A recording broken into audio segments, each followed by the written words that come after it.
ಯಾವಾಗ್ಲೂ ಎಪಿಸೋಡ್ ಅಲ್ಲಿ ಕವಿತೆ ಬರ್ಕೊಂಡ್ ಬರ್ತಾಳಲ್ಲ ಆದ್ರೆ ನನ್ಗೆ ತುಂಬಾ ಬೇಜಾರಾಗಿದೆ. ಯಾಕೆ ಬೇಬಿ ಬ್ರೇಕಪ್ ಆಯ್ತಂತಾನಾ? ತರುಣ್ ಸರ್, ನೀವ್ ಮಾಡಿದ್ ನ್ಯಾಯನಾ? ಹೇಳಿ ಸರ್. ಯಾವಾಗ ಪ್ಯಾಚಪ್ ಆಗಿತ್ತು ಬ್ರೇಕಪ್ ಆಗೋದು? ಕಟ್ಕೊಂಡ್ಬಿಟ್ರಲ್ಲ ಸೋನಲ್ನ, ನನ್ನ ಕಟ್ಕೊಂಡಿದ್ರೆ ಬಿಡ್ತಿದ್ದೆ ಪ್ರಾಣನ. ಈಗ ಕಿತ್ಕೊಂಡ್ಬಿಟ್ಟೆ ನನ್ ಪ್ರಾಣನ. ಇದು ನೀವ್ ಮಾಡಿರೋ ನ್ಯಾಯನ? ಇದು ನೀತಿನಾ? ಇದೇ ಪ್ರೀತಿನಾ?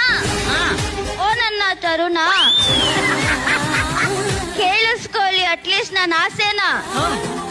ಚೆನ್ನಾಗಿ ನೋಡ್ಕೊಳ್ಳಿ ಸೋನಲ್ ಅವ್ರನ್ನ. ನಾನು ಕಾಯ್ತೀನಿ ನೆಕ್ಸ್ಟ್ ಜನ್ಮನ. ಅವಾಗಾದ್ರೂ ಸಿಕ್ತಿರೇನೋ ನೋಡೋಣ. ಅನುಶ್ರೀ ಅಕ್ಕ, ಪ್ರೀತಿ ಮಧುರ, ತ್ಯಾಗ ಅಮರ. ನಾನ್ ಬಿಟ್ಕೊಟ್ಬಿಟ್ಟೆ ನನ್ ಪ್ರೀತಿನ. ನಾನ್ ಬಿಟ್ಕೊಟ್ಬಿಟ್ಟೆ. ಮುಗ್ಸಿದ್ಯಾ ಕವಿತೆನಾ? ಮುಂದಿನ ಜನ್ಮ ಅಂತ ಹೇಳಿದಿರಾ, ನಾನು 7 ಜನ್ಮ ಕಮಿಟ್ ಆಗಿದ್ದೀನಿ. ಅದಾದ್ಮೇಲೆ ಮುಂದಕ್ಕಾದ್ರೆ ನೋಡೋಣ.